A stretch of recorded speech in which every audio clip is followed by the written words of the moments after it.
Evelyn, the black maid, is on her knees, rice cutting into her skin, when her employer Han-gyul finally comes home after 3 months away. His fiancée Mei-ling is hysterical. "She's a thief!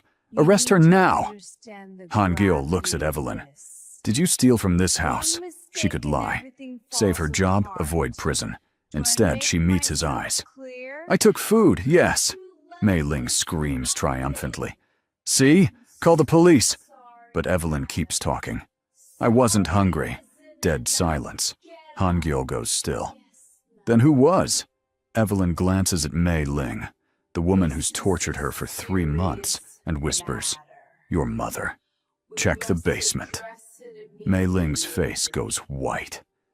Ever been in a situation where staying quiet means someone suffers? What if the truth is so much worse than anyone imagined? Would you risk everything to speak up, even knowing it might destroy you? Comment your honest answer and subscribe, because this situation is about to flip everyone's world upside down. The flatmates, knees pressed into uncooked rice scattered across the cold floor, her dark hands trembling as she scrubbed the already spotless tiles. Sweat rolled down Evelyn's temples despite the mansion's air conditioning, and she didn't dare look up when she heard the front door open. "You're finally back!" The shrill voice of Mei-ling cut through the silence like glass breaking. "Do you see this? Do you see what I've had to deal with while you were gone?" Evelyn's heart dropped to her stomach. 3 months. He'd been away for 3 whole months, and now Han-gyul was home. Han-gyul's footsteps echoed across the marble as he stepped inside, his expression unreadable. He was tall, shoulders broad beneath his dark jacket, and his eyes. Those eyes swept over the scene with the kind of coldness that made grown men confess to crimes they didn't commit. "What's going on here?" His voice was low, controlled. Mei-ling practically threw herself at him, her perfectly manicured hands clutching his arm. This thief has been stealing from us. Food, Han-gyul. She's been taking food from our kitchen, sneaking around at night like some kind of rat. Evelyn's jaw clenched, but she kept scrubbing. The rice dug into her knees like tiny knives.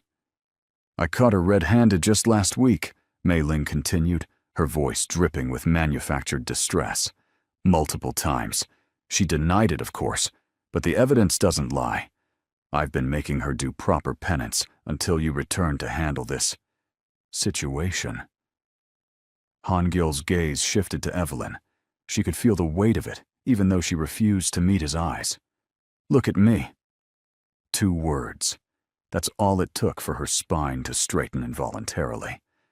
Evelyn slowly lifted her head, meeting his stare with as much dignity as she could gather while kneeling in rice. Her dark skin glistened with perspiration, and there were shadows under her eyes that hadn't been there 3 months ago. She looked exhausted, defeated almost. But her chin lifted just slightly, defiant. "Did you steal from this house?" Han-gyul asked. Mei-ling scoffed before Evelyn could answer. "Of course she'll deny it. I'm not asking you." His voice dropped several degrees, and Mei-ling's mouth snapped shut. Evelyn's throat felt dry. "I took food, yes. See?" Mei-ling's voice rose triumphantly. "She admits it. I want her arrested, Han-gyul. She's been—" "Let her finish." He hadn't taken his eyes off Evelyn. "But I didn't steal it," Evelyn continued, her voice steady despite the fear coursing through her veins. "I had a reason. A good reason." Mei-ling laughed, the sound harsh and mocking. "A good reason?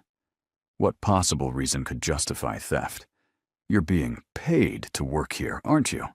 If you were hungry, you could have asked." "I wasn't hungry." The words hung in the air. Han-gyul's eyes narrowed slightly. "Then who was?" Something flickered across Evelyn's face. Pain, maybe, or fear. She glanced at Mei-ling, then back at Han-gyul, and he saw her make a decision. I can't say. Not with her here." Mei-ling's face flushed red. "How dare you? Enough." Han-gil held up one hand, and silence fell immediately. He studied Evelyn for a long moment, his mind working through possibilities. When he'd left 3 months ago, his mother had been recovering in the hospital from pneumonia. He'd arranged for the best care, left detailed instructions. She was supposed to be released after 2 weeks and brought back home. "Where's my mother?" The question seemed to suck all the air from the room. Mei Ling's expression shifted, just barely. She's resting, darling. The doctor said she needed more time." I asked where she is, not what the doctors said. In her room, of course. Where else would she be? Han-gil turned to Evelyn. The maid's eyes had gone wide, and she was shaking her head almost imperceptibly. "Is my mother in her room?" he asked Evelyn directly. Tears welled up in her eyes. Please just check the cameras. Check the cameras from the past 3 months, and you'll understand everything." "The cameras?" Mei Ling laughed again, but it sounded forced now. "There's nothing on those cameras except this girl sneaking around stealing. Then you won't mind if I review the footage." It wasn't a question. Han-gil walked past both women, heading toward his office where the security system was monitored. Mei Ling hurried after him, her heels clicking frantically. "Darling, really? This is such a waste of time. You just got back. You must be exhausted." He ignored her, pushing open his office door and moving to the computer. His fingers flew across the keyboard, pulling up the security footage database. 3 months of recordings, organized by date and camera location. "Start with the kitchen," Evelyn's voice came from the doorway. She'd gotten up from the rice, her knees red and marked. 2 weeks after you left. Midnight." Mei Ling positioned herself, beside Han-gil, her hand on his shoulder. "This is ridiculous." He pulled up the footage. Kitchen camera, 2 weeks after his departure. Midnight. The screen showed darkness at first, then a small figure entered frame. Evelyn, moving quietly through the kitchen. She opened the refrigerator, pulled out containers of food. Rice, soup, side dishes. She arranged them carefully on a tray, added chopsticks, a napkin. "You see?" Mei Ling's voice was sharp. "Stealing, just like I said." "Keep watching," Evelyn whispered. On the screen, Evelyn picked up the tray and left the kitchen. Han-gil switched cameras, following her path through the house. She moved through the hallways, past the main rooms, toward the basement door. Han-gil's blood went cold. "Why is she going to the basement?" His voice was dangerously quiet. Mei Ling's hand tightened on his shoulder. The basement? That's where I told her to store some old—" "Be quiet!" He watched as Evelyn unlocked the basement. When it had been locked, and descended the stairs. He switched to the basement camera, and what he saw made his entire world tilt sideways. His mother. His mother was down there, lying on a thin mat in the corner of the unfinished basement. She looked frail, so much thinner than when he'd left. Her hair was unkempt, her clothes rumpled. And Evelyn was kneeling beside her, helping her sit up, feeding her soup with gentle, patient movements. "What?" The word came out strangled. He fast-forwarded. Same scene, different nights. Evelyn bringing food, water, blankets, helping his mother to a makeshift bathroom area, washing her face with a damp cloth, sitting with her, holding her hand. He switched to daytime footage. Mei Ling entering the basement, arguing with his mother, screaming at her. His mother crying, begging. Mei Ling leaving her there in the dark. The mouse slipped from Han-gil's grip. He turned slowly to face his fiancée, and the look on his face would have made lesser people run. "Tell me I'm not seeing what I think I'm seeing." Mei Ling's face had gone pale. "Han-gil, I can explain. You locked my mother in the basement?" His voice rose with each word, fury radiating off him in waves. "You told me she was still in the hospital. You lied to me for 3 months while you kept her prisoner in my own house." "She was." She was saying terrible things about me. Mei Ling's composure cracked. Trying to turn you against me, saying I wasn't good enough for you, that I was only after your money. So you imprisoned her, my mother who raised me, who survived poverty and abuse, and worked 3 jobs to keep me alive. You put her in a basement like an animal? I was going to let her out eventually. I just needed time to make her understand. Han-gyeol stood up so abruptly his chair crashed backward. Get out of my house. What? Get out. He was shaking now, hands clenched into fists at his sides. Get out before I forget every principle. My mother taught me about treating people with dignity. Mei Ling's eyes darted between him and Evelyn. You're choosing her over me? Some maid? I'm choosing my mother over a monster. His voice dropped to something lethal. And you're lucky I'm choosing the law over handling this myself. He pulled out his phone, dialing. Yes, I need officers at my address. I'm reporting a kidnapping and imprisonment. No, the victim is still here. She's alive, but she needs medical attention immediately. Mei Ling backed toward the door. Han-gyeol, please. We can work this out. The engagement is over. Whatever you brought into this house, you have 10 minutes to pack. After that, anything remaining becomes evidence. You'll regret this. Her voice turned venomous. You'll regret choosing some nobody from nowhere over me. The only thing I regret is not seeing who you really were sooner. 9 minutes now. She fled. Han-gyeol turned to Evelyn, who stood quietly near the wall. Her eyes were red, but dry now, watching him with an expression he couldn't quite read. Take me to her, he said softly. Please. Evelyn led him through the house to the basement door. Her hands shook as she worked the lock. Mei Ling had given her a key weeks ago with strict instructions about feeding schedules and absolute silence. I tried to give her as much as I could, Evelyn said quietly as they descended.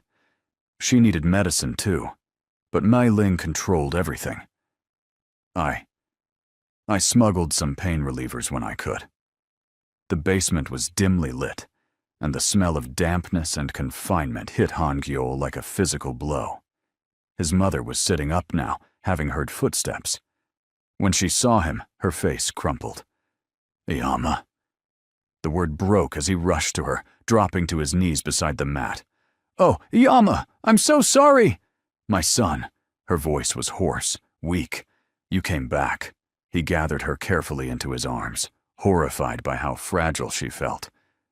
This woman who'd always seemed unbreakable, who'd faced down loan sharks and landlords, and every hardship life threw at them. Reduced to this. I didn't know, he whispered against her hair. I swear I didn't know. I thought you were in the hospital getting better.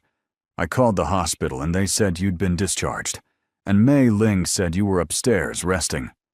She threatened worse if I tried to contact you. His mother's fingers clutched weakly at his jacket. Said she'd make sure I disappeared completely. I thought maybe you knew. Maybe you'd chosen her over me. Never. His voice was fierce. Never, Iyama. You're everything to me. Everything.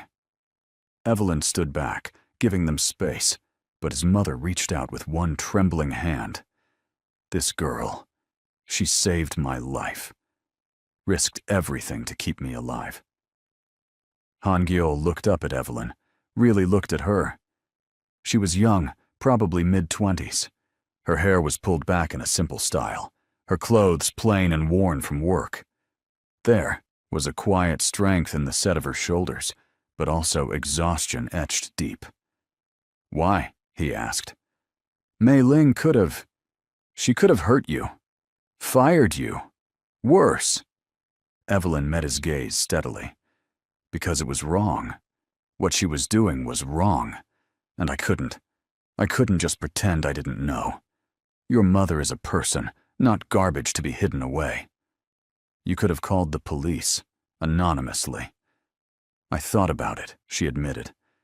but I was afraid of what Mei Ling might do before they arrived.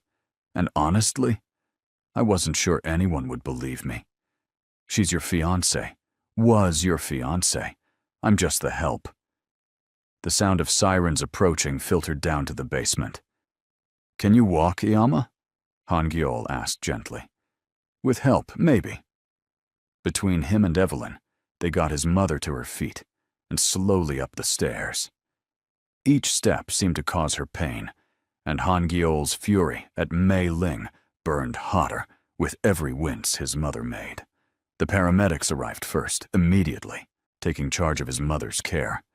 They loaded her onto a stretcher, asking questions about her condition, how long she'd been confined, what symptoms she was showing. Then the police came.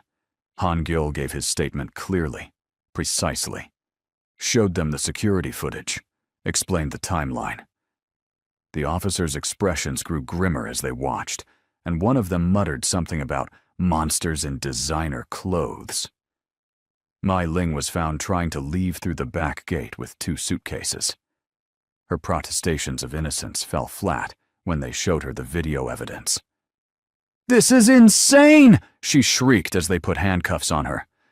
"He's overreacting! Old people exaggerate everything!" "Ma'am, you need to stop talking," one officer said firmly.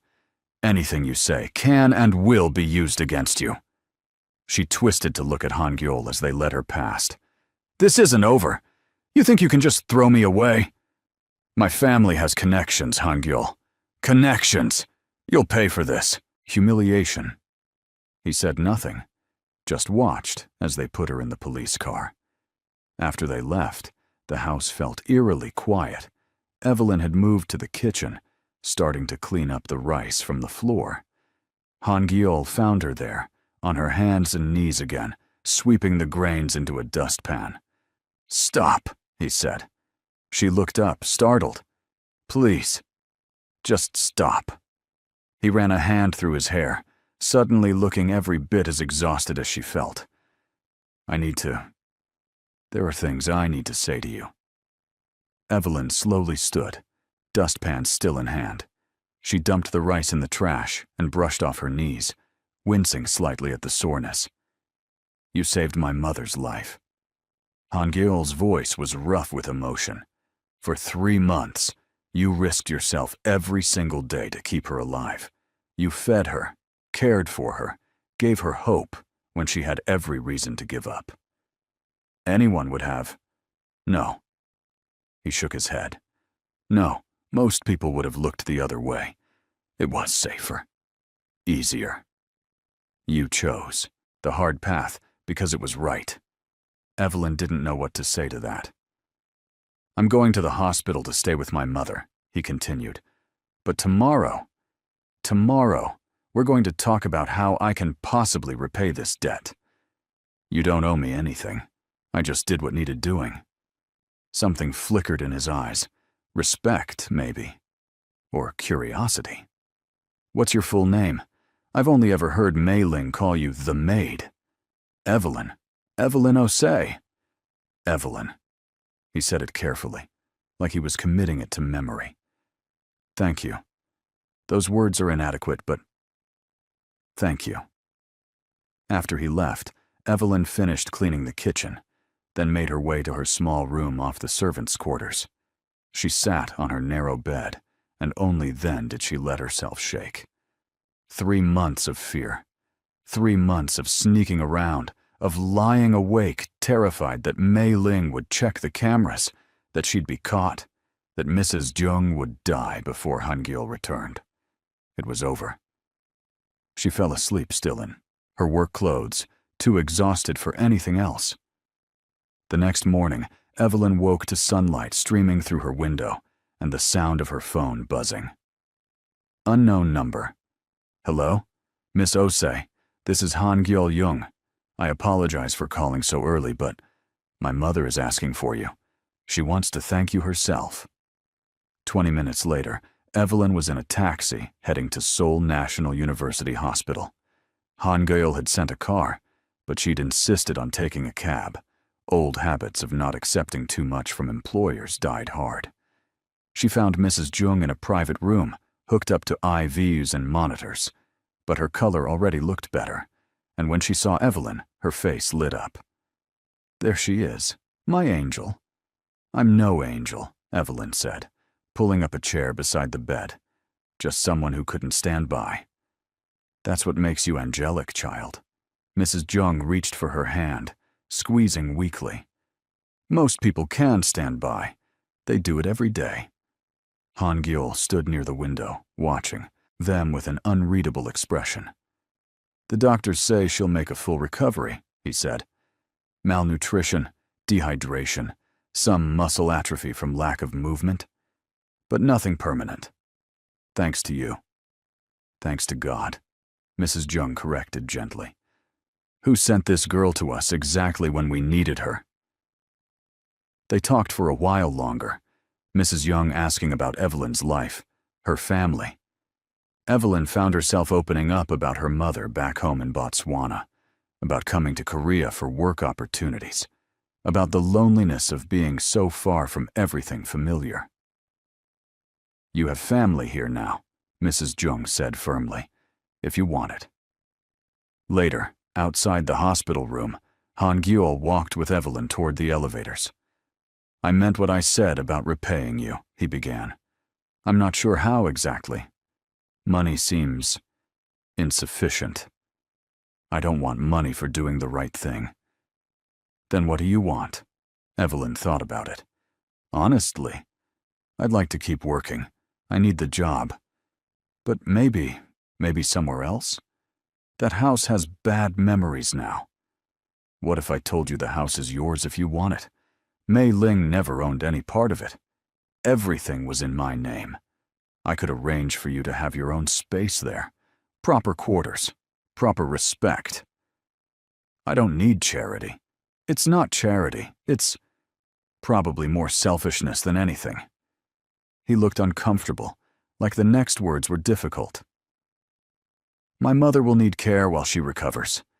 I'd hire nurses, of course, but she trusts you. She's comfortable with you. And frankly, so am I." Evelyn studied him. "You don't even know me.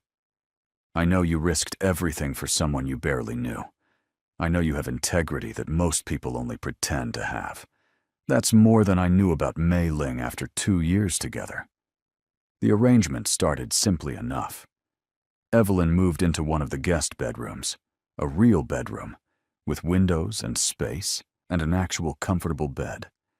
Her official title was household manager, though really she was more of a companion for Mrs. Jung and general helper while the older woman recovered. Han Gyul hired additional staff, a cook, a cleaner, a gardener, so Evelyn wouldn't be overwhelmed. But it was Evelyn who Mrs. Jung wanted for the important things. Reading together, taking slow walks through the garden, talking about everything and nothing. "You remind me of myself at your age," Mrs. Jung said one afternoon. They were sitting in the sunroom, warm light pouring through the windows. Brave enough to leave everything familiar, strong enough to stand alone. I don't feel very strong most days. Strength isn't about feeling powerful. It's about doing what's necessary, even when you're terrified. Han Gyul was around more now, having delegated some of his business responsibilities to trusted associates. He worked from home often, his office door usually open, and Evelyn found herself running into him in unexpected moments, like the morning she came, downstairs early to find him in the kitchen, attempting to make coffee and failing miserably.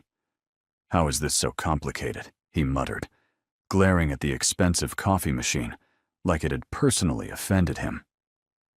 Evelyn bit back a smile. "May I? Please. Before I throw this thing out the window." She moved past him, quickly programming the machine and setting a cup in place. The rich smell of coffee began to fill the kitchen. "You're a lifesaver, again." He leaned against the counter, watching her. "I'm starting to think that's just your default state. Or maybe you're just particularly disaster-prone." The words were out before she could stop them, and she froze. That was too familiar, too casual for an employer-employee relationship. But Han-gyeol laughed.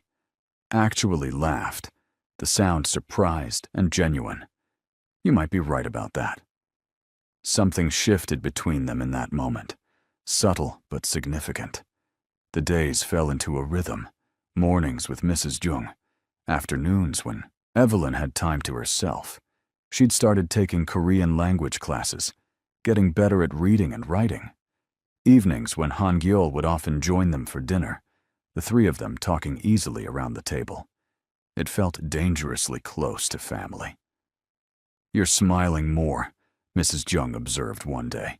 "When you first came here, you barely smiled at all." I didn't have much to smile about. And now?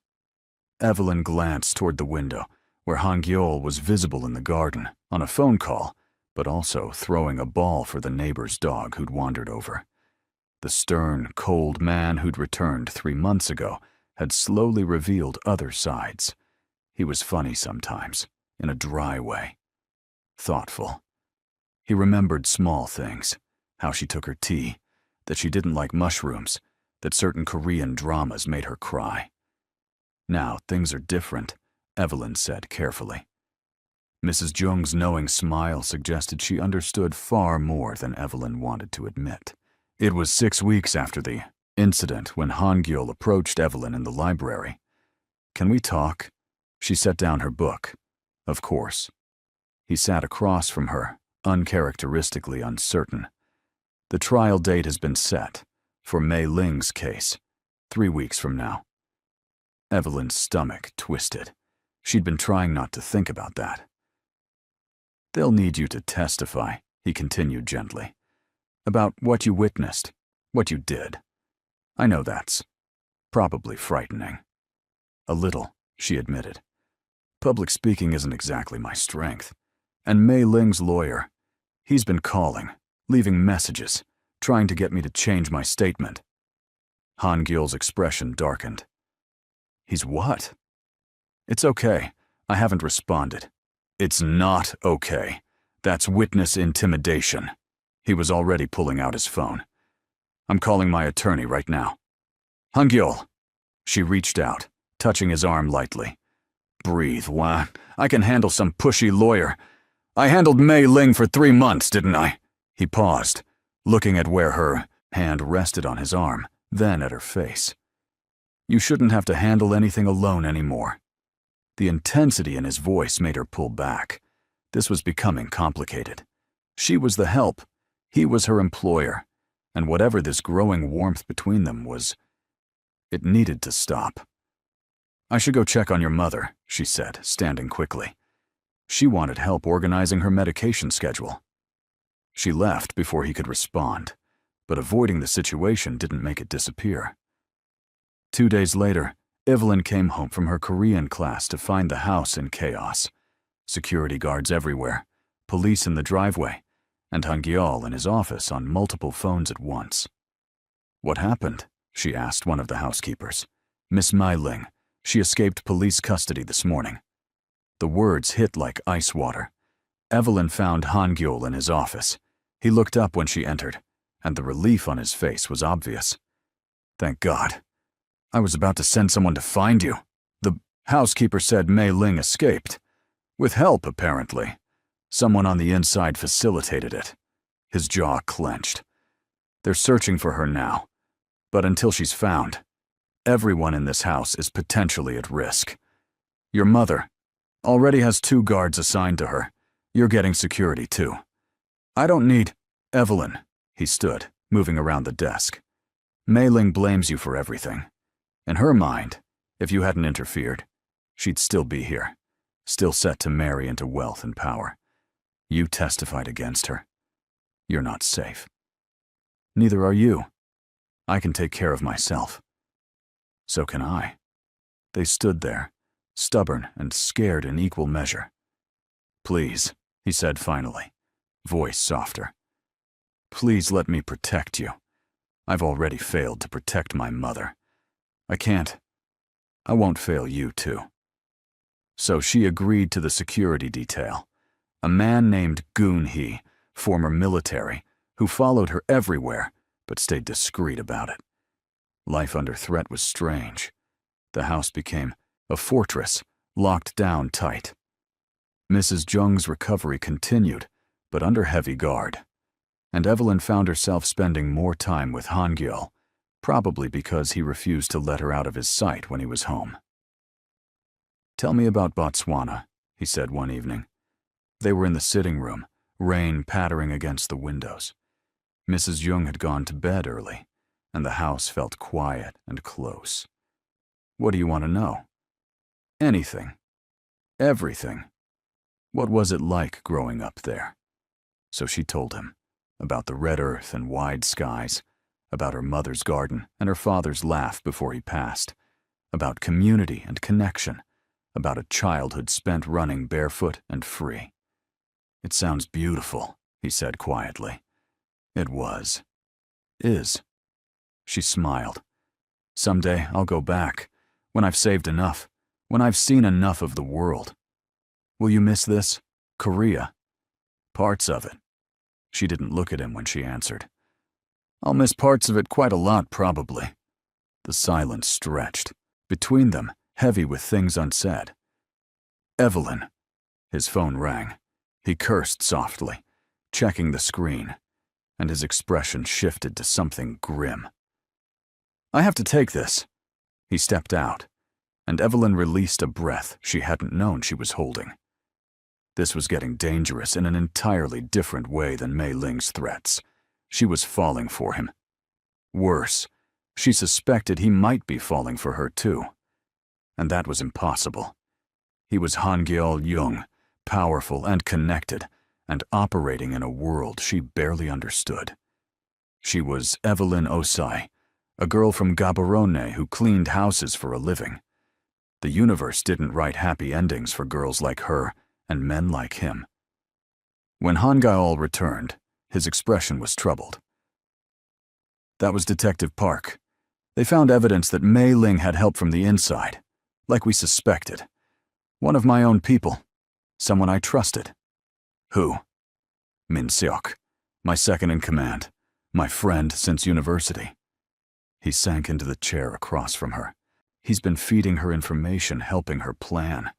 God knows what. Evelyn's mind raced. If he's been helping her, he knows everything about this house.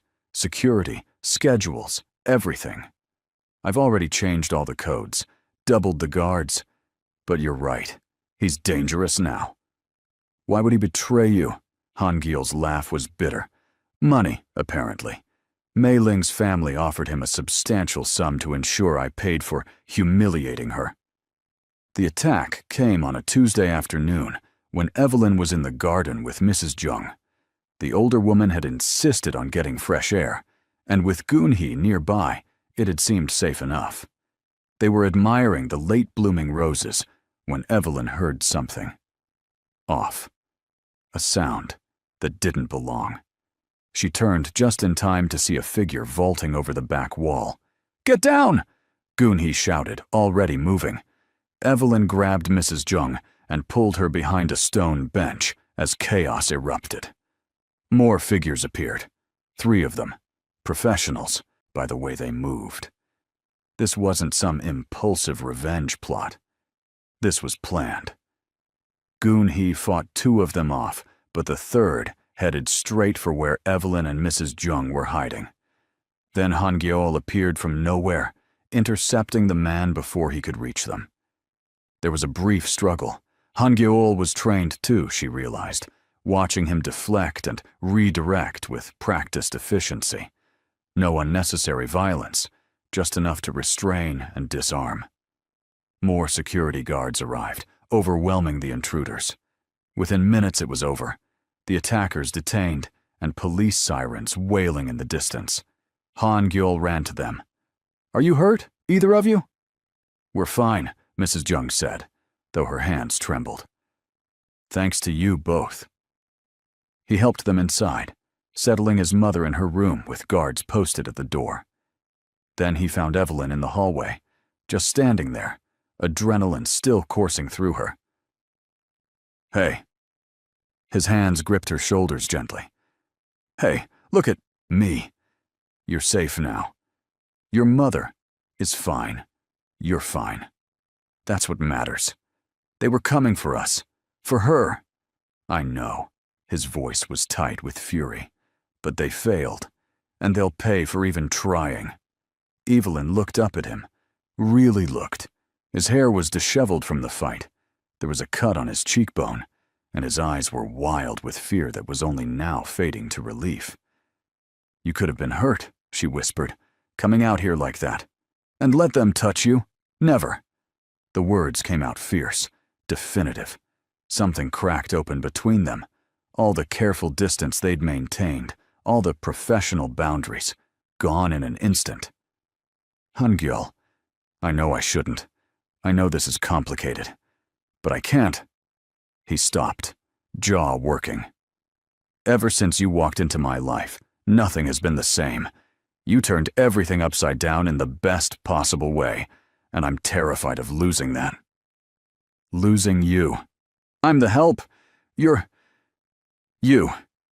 the woman who saved my mother's life, who stands up for what's right even when it costs her, who makes me laugh and challenges me and makes me want to be better. His hands were still on her shoulders, thumbs brushing her collarbones through her shirt. I don't care about positions or expectations or what anyone thinks. Your world. I don't fit in your world. My world was filled with people like Mei Ling, beautiful surfaces with rot underneath. You're real, Evelyn. You're genuine and kind and brave. And that's worth more than any social standing. She wanted to believe him. God, she wanted to. This is moving too fast, she said instead. There's too much happening. Mei Ling is still out there. Your friend betrayed you. People just tried to hurt your mother. You're right. He stepped back, creating space, though his eyes never left hers. You're absolutely right. I'm sorry. The timing is terrible, and you deserve better than declarations made in crisis. I didn't say I don't feel it too, she said quietly. Just that maybe we need to survive this first before we figure out what comes next. His smile was small but genuine. So, there might be a next? Maybe, probably. She managed a shaky smile back. Let's focus on making sure we're all alive for it, though. The investigation into the attack revealed what they'd suspected. Min Seok had organized it, hiring professionals with connections to Mei Ling's family. The goal had been to kidnap Mrs. Jung again, use her as leverage to force Hangyul to drop all charges against Mei Ling. It failed spectacularly. The attackers were arrested, and under questioning, they gave up Min Seok's location. He's holed up at a warehouse near the port, Detective Park told Hangyul during a briefing at the house. We're planning to move on it tonight. I want to be there. Sir, that's not advisable. He betrayed me, used our friendship as a weapon against my family. I'm going to be there when you bring him in. Evelyn listened from the doorway, anxiety coiling in her stomach. She understood his anger, his need for closure, but the thought of him walking into potential danger. After the detective left, she found Hangyul in his office. You don't have to do this, she said without preamble. Let the police handle it. I need to look him in the eye, need to understand why. And if it's a trap? If Mei Ling planned this to draw you out? He considered that. Then I'll be very careful. But I'm still going. Stubborn man. She recognized that set to his jaw. Then I'm coming too. Absolutely not. You just gave a whole speech about me being brave and standing up for things, she countered. Can't have it both ways. Either I'm just the help who stays home, or I'm someone who stands beside you. They stared at each other, wills clashing. You're impossible, he said finally. I learned from watching you. Despite everything, he laughed. Fine. But you stay in the car. With security. Non-negotiable. She agreed. though she had her fingers crossed behind her back. If things went wrong, she wasn't just sitting there helpless. The warehouse was exactly as depressing as Evelyn had imagined. Rusted metal and broken windows, shadows pooling in every corner. Police surrounded it, moving into position with quiet efficiency. Han-gil stayed with the command vehicle, watching feeds from the officers' body cameras. Evelyn sat beside him, Goon-hee in the driver's seat. They watched as the team breached the warehouse. Shouts of "Clear!" echoed through the radios as they swept room by room. Then, "We've got something. Back room, northeast corner." The camera feed showed Min Seok, disheveled and cornered. But he wasn't alone. Mei Ling stood beside him, and she was holding a gun. "Oh no," Evelyn breathed. "This is the police!" An officer's voice boomed through the warehouse. "Put down the weapon!" Mei Ling laughed, the sound unhinged. "No, I don't think so. Not until Han-gil comes in here and faces me himself." Han-gil was already moving before anyone could stop him, out of the vehicle and striding toward the warehouse entrance. "Sir, don't—" Evelyn was right behind him. "Han-gil, wait!" He turned, and the look on his face stopped her. "Please, stay here. If something happens to me, my mother will need you. Nothing is going to happen to you because you're not going in there alone. Evelyn, I swear to God, if you leave me in this parking lot, I will never forgive you." The standoff lasted 3 seconds before he grabbed her hand and pulled her with him. "Fine. But you stay behind me, and you do exactly what I say. Understood?" They entered the warehouse together, officers creating a protective formation around them. The walk to the back room felt endless, every shadow a threat, every sound amplified. Mei Ling waited in what had probably once been an office. She looked terrible. Hair wild, clothes dirty, makeup smeared. The walked, polished woman from months ago had been replaced by someone desperate and dangerous. "There you are." Her voice was sing-song. Wrong. "Took you long enough?" "Let Min Seok go," Han-gil said calmly. "This is between us." "Between us?" She gestured with the gun, making everyone tense. "No, it's between you and me and her." The gun swung toward Evelyn. This foreign nobody who destroyed everything. She saved a human life. That's not destruction, that's— "She ruined me!" Mei Ling's composure shattered completely. "I was supposed to marry you, be somebody, have everything, and she took it all away with her meddling and her righteousness."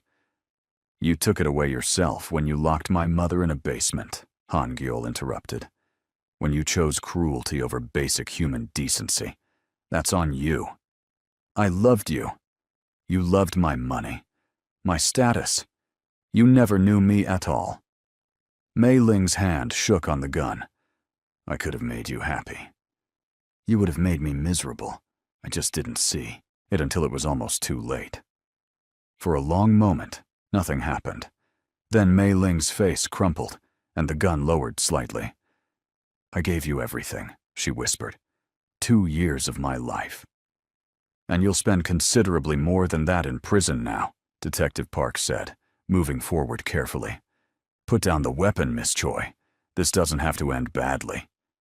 But Min Seok, silent until now, suddenly lunged for the gun. Chaos erupted. Officers swarmed forward. Han-gil shoved Evelyn behind him, and in the confusion, the gun went off. The bullet went wide, slamming into the wall. Within seconds, both Mei Ling and Min Seok were on the ground, disarmed and restrained. It was over. Evelyn's ears rang from the gunshot. Han-gil turned to her, hands running over her arms, her shoulders, checking for injury. "I'm okay," she assured him. "I'm okay, I promise." He pulled her close then, right there in front of everyone, his face buried in her hair. She felt him shaking. "Never again," he muttered, You're never coming anywhere near danger again. I don't care what you say." "We can negotiate that later," she said, wrapping her arms around him. They stood like that while the police processed the scene, neither willing to let go first. The trial happened 2 months later. With Min Seok and Mei Ling both in custody and facing overwhelming evidence, their attorneys pushed for plea deals. Mei Ling got 7 years for kidnapping and imprisonment. Min Seok got 5 for conspiracy and accessory charges. Mrs. Jung attended the sentencing, sitting between Han Gyeol and Evelyn. When the judge read the verdicts, she reached over and squeezed Evelyn's hand. "Justice," she whispered. Finally. Outside the courthouse, reporters swarmed.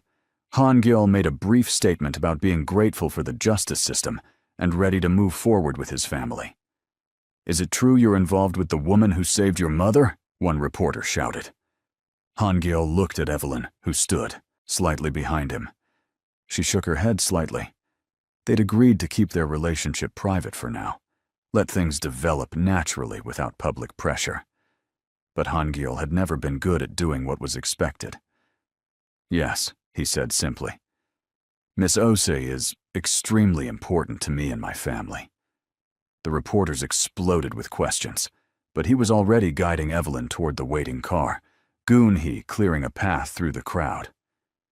"You didn't have to do that," Evelyn said once they were safely inside. "Yes, I did.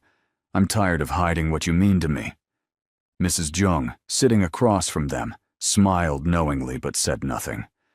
The weeks after the trial felt like slowly exhaling after holding your breath forever. Security measures relaxed gradually. Mrs. Jung continued her recovery, growing stronger each day. And Evelyn and Han Gyeol, they figured out what they were to each other. It started with small things. His hand finding hers while they walked through the garden, her bringing him coffee in the morning and staying to talk. Stolen moments in doorways and hallways, just being close. "I need to tell you something," Han Gyeol said one evening. They were in the library, rain drumming against the windows. "About my work, what I actually do." Evelyn set down her book. She'd wondered, honestly. The security, the connections, the way people treated him with a mixture of respect and fear. "I run legitimate businesses," he began carefully. "Import-export, real estate, investments, all legal and above board.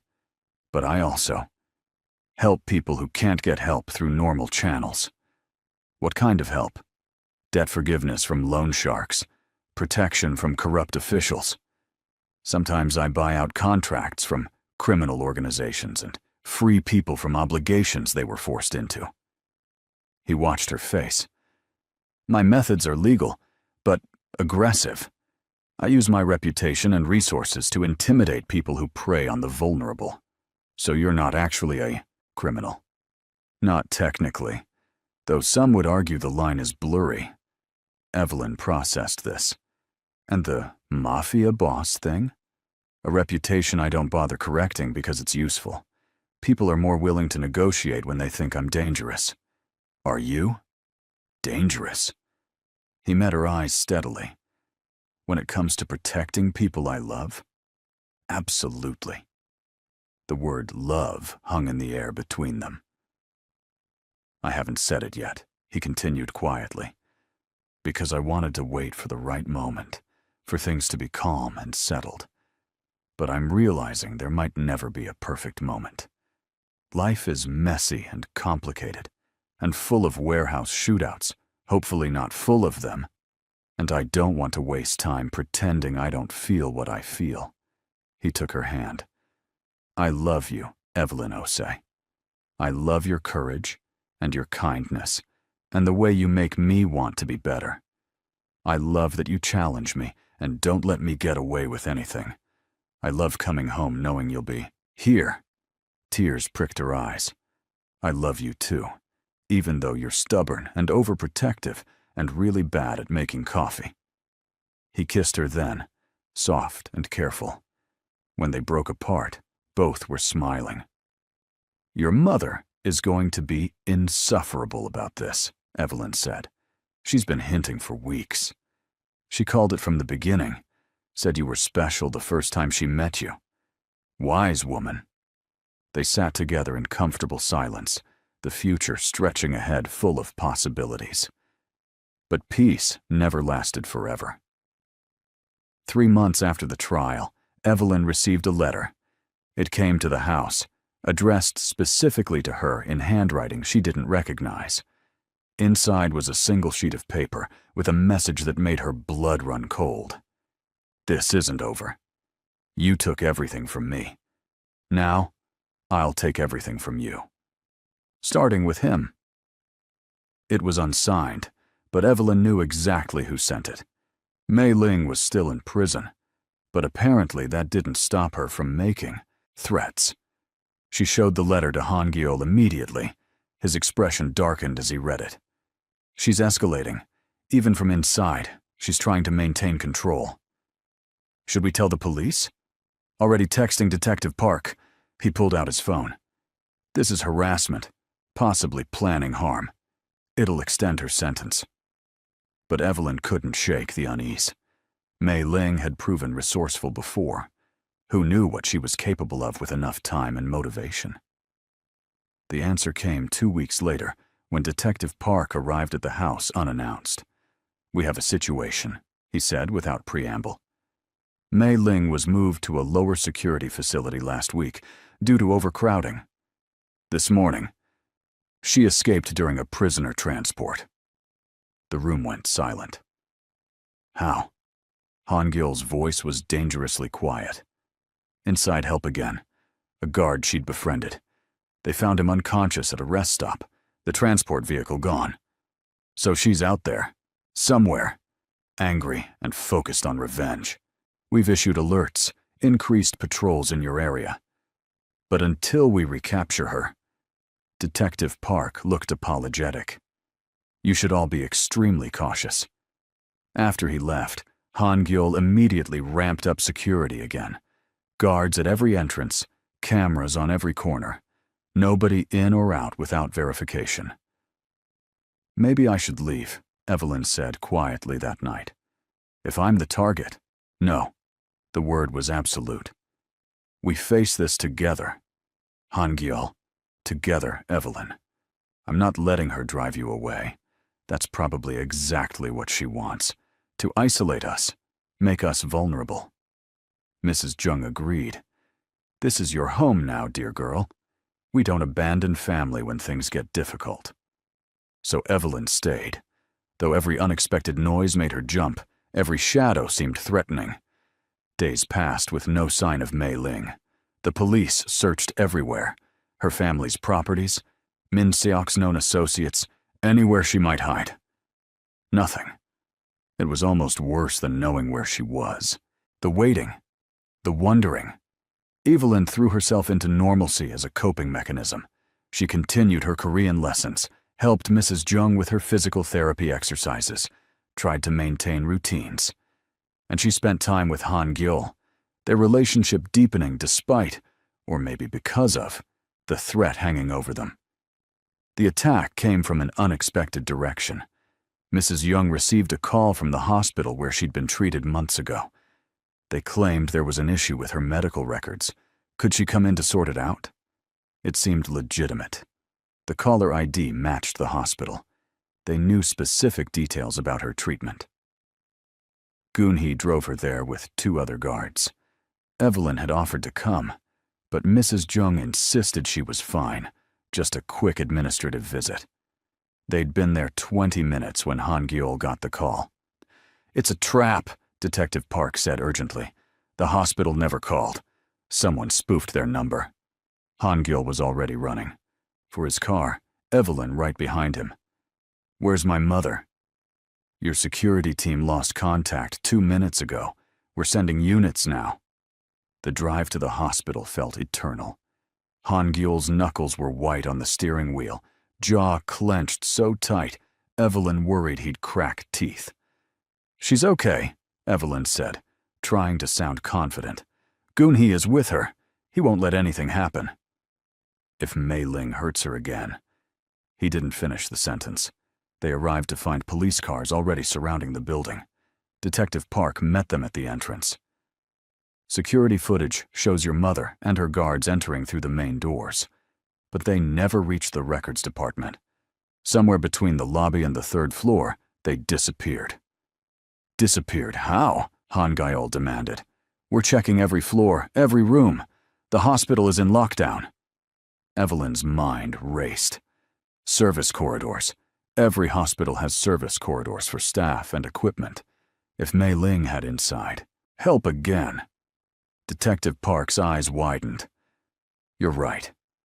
Get me building schematics now, he barked into his radio. They found the entrance to the service corridor on the second floor, hidden behind an employees-only door. Inside, the passages were narrow and dimly lit, branching in multiple directions. Split up, Detective Park ordered. Teams of 3 minimum, stay in radio contact. Han Gyol, Evelyn, and 2 officers went left, while other teams fanned out. The corridor smelled of disinfectant and old dust, fluorescent lights flickering overhead. Then Evelyn heard it, a voice, distant, but familiar. Mrs. Jung. This way. She took off running, Han Gyol close behind. They found them in an abandoned supply room. Goon-hee and the other guards were on the floor, unconscious but breathing. Mrs. Jung sat in a chair, and Mei Ling stood behind her, with something pressed to the older woman's neck. Not a gun this time. A needle. Stop right there, Mei Ling ordered. One more step, and she gets enough sedative to stop her heart. Han Gyol froze. Let her go. This is between us. No, this is about showing you what it feels like to lose everything. Mei Ling's eyes were wild, desperate. You took my freedom, my future, my dignity. So I'll take what matters most to you. Hurting her won't change anything that happened to you, Evelyn said, trying to keep her voice calm. It'll only make things worse. Worse? Worse? Mei Ling laughed. I'm already going back to prison for decades. What's worse than that? Life imprisonment, Han Gyol said quietly. Murder charges. Dying alone in a cell with nothing but regret. At least I'll have the satisfaction of destroying you first. Mrs. Jung, who'd been silent, suddenly spoke. You poor child. Mei Ling blinked. What? I said you're a poor child.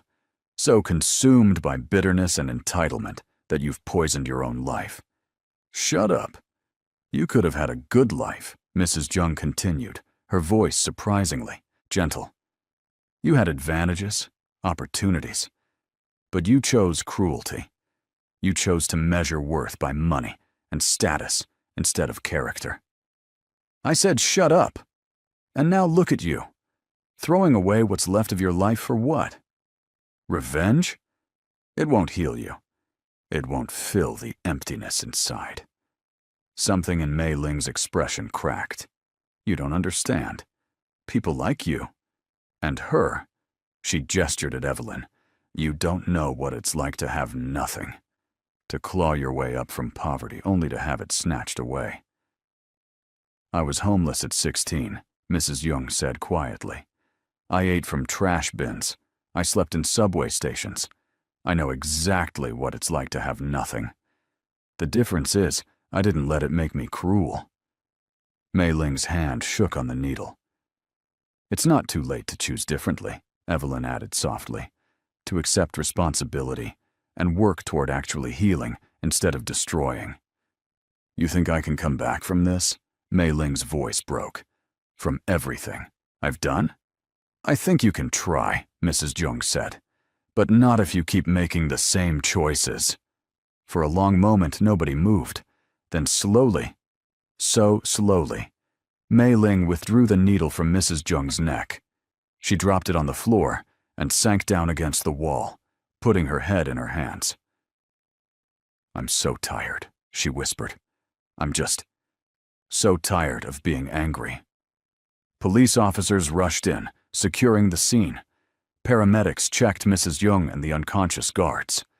Mei Ling was cuffed and led away, unresisting this time.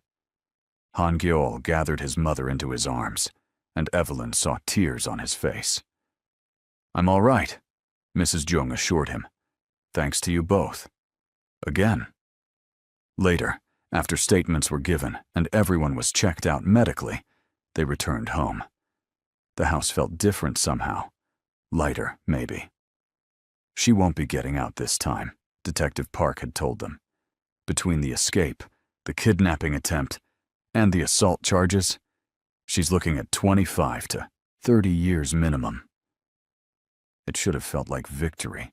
Instead, Evelyn just felt sad. "You were kind to her," Han Gyeol said that night. They sat in the garden, stars visible above despite the city lights. "After everything she did, you tried to reach her." "She's broken," Evelyn said simply. "Broken people hurt people. It doesn't excuse it, but I understand it a little." He took her hand, lacing their fingers together. "You're extraordinary, you know that. I'm really not. I'm just someone who tries to do right when I can. That's what makes you extraordinary." They sat in comfortable silence, processing everything that had happened. The journey from that first day. Evelyn on her knees in rice while Mei Ling screamed accusations. To hear felt impossibly long and impossibly short all at once. "What happens now?" Evelyn asked. "Now we live," Han Gyeol said simply. "We heal. We move forward. Together? If you'll have me. I know my life is complicated, and there will probably be more chaos, more unexpected problems." "I survived Mei Ling twice and multiple armed attackers," Evelyn interrupted. "I think I can handle complicated." He smiled. "Is that a yes?" "That's a yes." 6 months later, Mrs. Jung had recovered completely and started volunteering at a shelter for women escaping domestic violence. "Someone helped me when I needed it most," she explained. Time to pass it forward. Han Gyeol expanded his business, helping people trapped in bad situations, using his resources and reputation to free them from exploitative contracts and criminal obligations. Evelyn worked alongside him, her insight into vulnerability and survival proving invaluable. They received a letter from Mei Ling, not threatening this time, apologetic. She was in therapy, working through her issues, trying to understand how she'd become someone capable of such cruelty. "Should I write back?" Evelyn asked Han Gyeol. "Do you want to?" She thought about it. "Maybe, not to be friends or not anything, but to acknowledge that people can change, that healing is possible. Then write back." So she did, keeping it brief but honest, wishing Mei Ling well in her recovery, hoping she'd find peace. Whether Mei Ling ever truly changed, Evelyn didn't know. But offering the possibility felt right. The house that had once been a place of secrets and suffering became something else entirely. A home filled with laughter and warmth. Mrs. Jung hosted dinners where friends new and old gathered around the table. The garden bloomed under the gardener's care, becoming a haven of peace. And Evelyn and Han Gyeol built something neither had expected to find, a partnership based on mutual respect, trust, and love that had survived trials by fire. "Do you ever regret it?" Han Gyeol asked one evening. They were dancing in the living room to music only they could hear, Mrs. Jung having retired for the night. "Staying when things got dangerous? Choosing this complicated life?" Evelyn looked up at him, this man who'd been a stranger and became everything. "Not even for a second." "Good, because I have something to ask you." He pulled back slightly, and her heart started racing when she saw him reach into his pocket. "I'm not doing this because of obligation or gratitude," he said, opening a small box to reveal a simple but beautiful ring. "I'm doing this because every morning I wake up grateful you're in my life, and every night I go to sleep, hoping you'll still be here tomorrow. Evelyn Osei, Will you marry me? She didn't even have to think about it. Yes.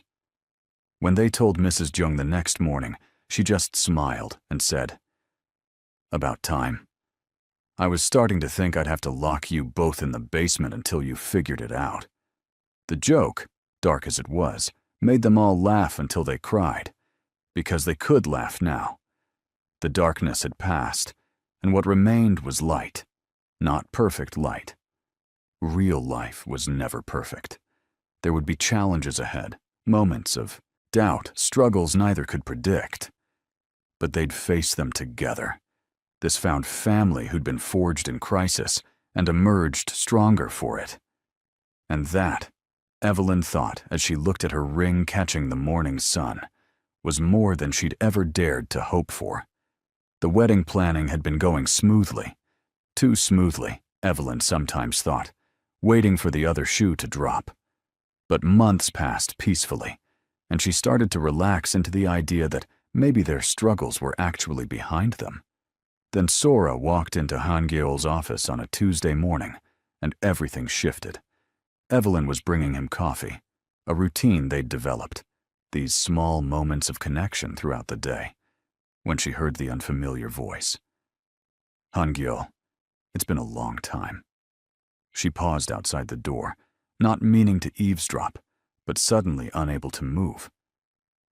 "Sora." His voice sounded strange. Strained, maybe. "What are you doing here? I heard you were engaged. Thought I should come see for myself if you'd really moved on." Evelyn's stomach twisted. She pushed open the door. The woman standing in Han Gyeol's office was stunning, tall and elegant, wearing a designer suit that screamed money and confidence. Her hair fell in perfect waves, her makeup flawless. She looked like she belonged in Han Gyeol's world in ways Evelyn still sometimes felt she didn't. "Oh," Sora's eyes swept over Evelyn dismissively before landing on the ring. "So it's true. How unexpected." Han Gyeol stood quickly. "Evelyn, this is Sora. We knew each other years ago. Sora, this is my fiancée, Evelyn Osei." "Knew each other?" Sora laughed, the sound light and musical. "Is that what we're calling it?" "We were engaged, Han Gyeol, for almost a year." The coffee cup nearly slipped from Evelyn's hand. "You were what? He didn't tell you?" Sora's smile widened. "How interesting. Yes, we were engaged 7 years ago, before he built his empire, when he was just starting out. I ended things, because, well, I thought I could do better, honestly." "Sora," Han Gyeol's voice held a warning. "But I was wrong," she continued, moving closer to him. "I was young and stupid, and I threw away the best thing that ever happened to me. I've spent 7 years regretting it." Evelyn set the coffee down carefully on the desk. "I should go." "No, stay." Han Gyeol reached for her hand, but she stepped back. Sora was just leaving. "Actually, I was hoping we could talk," Sora said. "Privately. About some business opportunities, but also about us. About what we had. There is no us. There hasn't been for 7 years. Are you sure about that?" Sora pulled out her phone, showing him something on the screen. Evelyn couldn't see what it was, but Han Gyeol's expression changed. "These contracts your company signed with Hanseong Industries last month. My family owns Hanseong now. Every deal you've made, every agreement. I approved it personally. You manipulated business deals to, what? Get close to me again? To remind you what we could be together. Our families, our businesses, our networks. We make sense, Han Gyeol. We always did." Evelyn's throat felt tight. "I really should go." This time she didn't wait for anyone to respond, just turned and walked out. She heard Han Gyeol call her name, but she kept walking. Down the hallway, down the stairs, out into the garden where she could breathe. Her hands were shaking. An ex-fiancé. 7 years ago, fine, but still.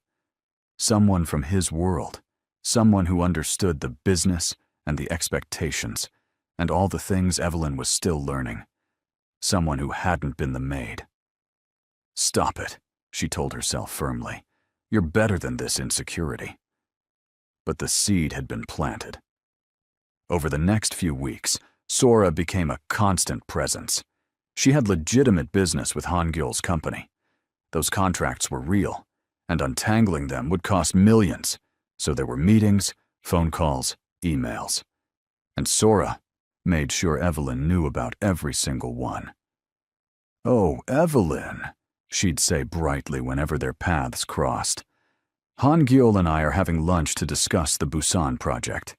You're welcome to join, of course, though it'll be terribly boring business talk." Or, "Did Han-gyul mention we're flying to Tokyo next week?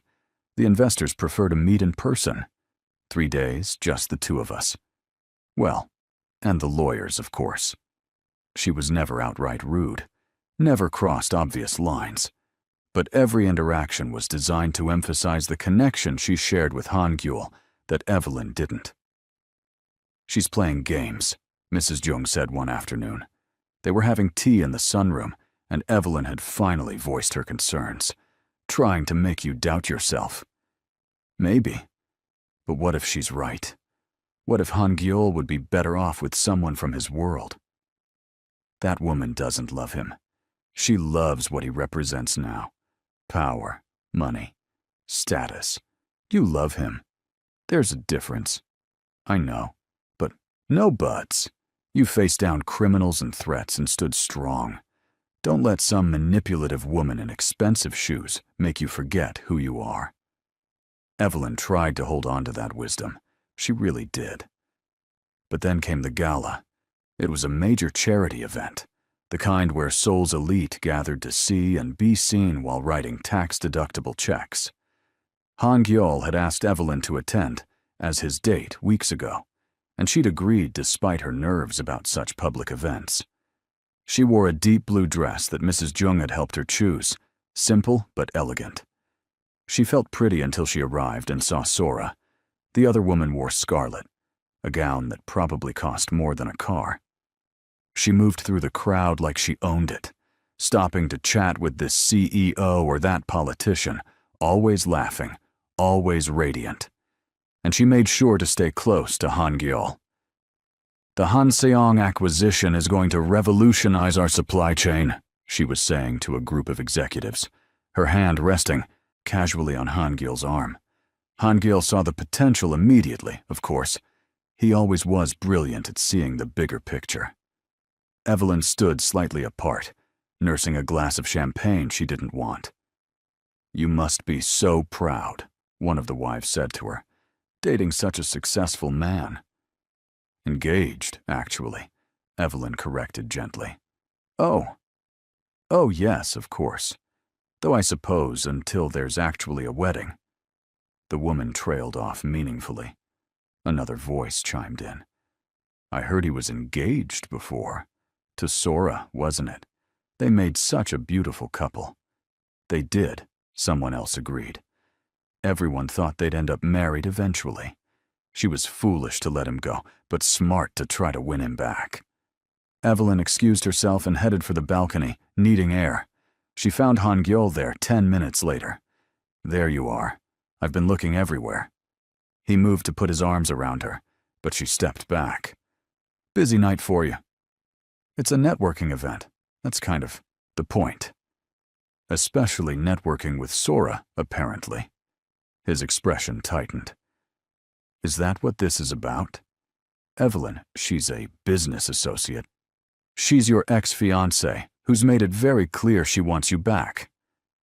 "And I've made it very clear I'm not interested. What more do you want me to do?"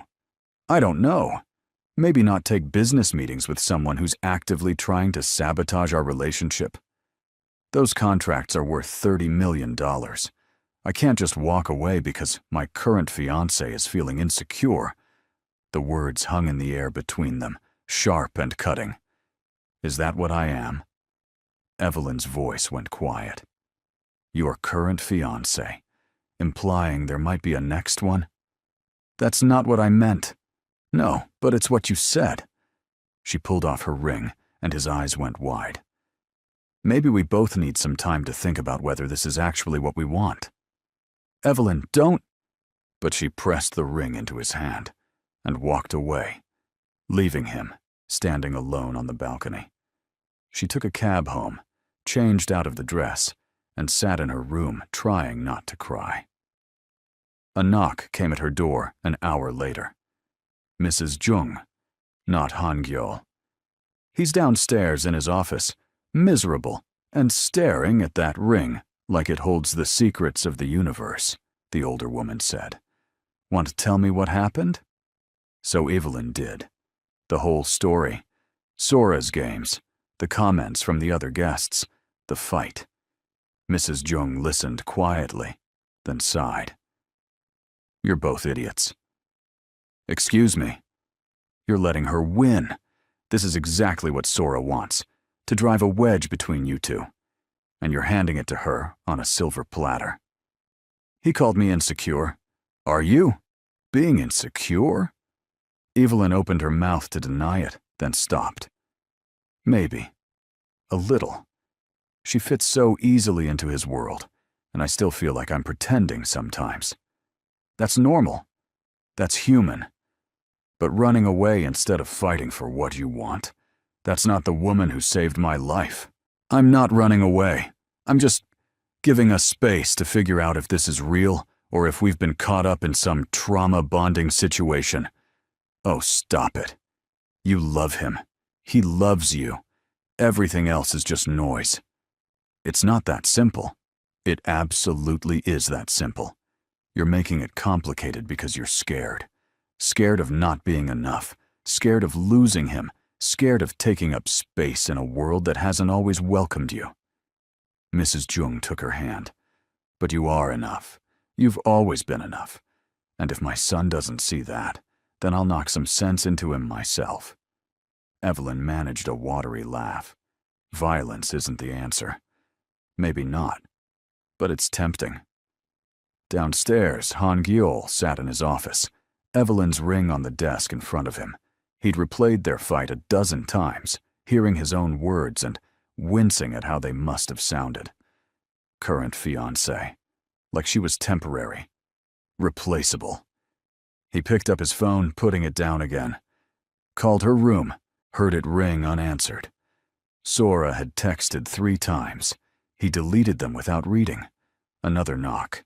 This time it was his mother. Before you say anything, he started. I know I messed up. Yes, you did. Spectacularly. She sat across from him. That poor girl is upstairs, questioning everything, and you're down here feeling sorry for yourself. I didn't mean what it sounded like. Then fix it, and fix the Sora situation while you're at it, because that woman is poison, and everyone can see it except apparently you. I can't just break those contracts. Why not? You're Han-gyeol Jung. You've broken bigger things for less important reasons. Figure it out. She left him with that. He stared at the ring for another long moment, then made a decision. The next morning, Evelyn came downstairs to find Han-gyeol in the kitchen, making coffee, badly, as usual, and looking like he hadn't slept. Before you say anything, he said, echoing his mother's words, I need to tell you some things. She poured herself tea and waited. First, I talked to my lawyers last night. We're buying out the Hanseong contracts, all of them. It'll cost us, but it's worth it to remove Sora from our lives completely. Evelyn blinked. Han-gyeol, that's a lot of money. I don't care. Second, I was wrong. What I said about you being insecure, that was cruel and dismissive. You have every right to be uncomfortable with my ex-fiancé hanging around making trouble. I could have handled it better, too. Let me finish. He moved closer. Third, and most important, you are not my current fiancé. You're my only fiancé. The only woman I want to marry, the only person I want to build a life with. Sora is the past, a past I don't want back, not for any amount of money or business deals or anything else. He held out the ring. So please, please put this back on and let me spend the rest of our lives proving I mean it." Evelyn looked at the ring, then at him. "This is real. You're really walking away from $30 million. For you, I'd walk away from $300 million. He smiled slightly. "Though let's not test that theory." She took the ring, sliding it back onto her finger. "We need to communicate better. Both of us." "Agreed. And if another ex shows up, we deal with it together. No separate meetings, no business lunches. Done. And you're learning to make proper coffee because this situation is honestly tragic." He laughed, pulling her close. "Whatever you want." They stood together in the kitchen, the morning sun streaming through windows, and Evelyn felt the tension of the past weeks finally releasing. Sora tried calling later that day. Han-geol answered on speaker, with Evelyn beside him. "I heard about your decision regarding the contracts," Sora said coldly. "Very foolish from a business perspective. Maybe, but excellent from a personal one. You're choosing her over millions of dollars in profit. I'm choosing my partner over someone who manipulates and plays games. There's a difference. You'll regret this. The only thing I regret is not seeing through you sooner. Goodbye, Sora. Don't call again." He hung up. Evelyn leaned against him. That felt good. Which part? All of it. Standing together. Choosing us. She paused. "Though I'm sorry about the money. Worth every penny to see that look on your face right now." Mrs. Jung appeared in the doorway. "Are we done with the drama? Can we go back to planning this wedding? Because I'm not getting any younger, and I'd like to see some grandchildren eventually." They both laughed, and just like that, the crisis passed. Not perfectly. There were still awkward moments, still adjustments to make. But they faced them together, stronger for having weathered another storm. And Sora, she faded back into the past where she belonged. Just another lesson learned on the way to building something real. So yeah, that's their story. From accusations and rice-covered floors to love and healing and second chances. Sometimes the people we least expect end up being exactly who we need, you know. Anyway, if this story touched you or made you think about forgiveness and redemption differently, hit that like button and maybe share your thoughts in the comments. I'd love to hear what resonated with you.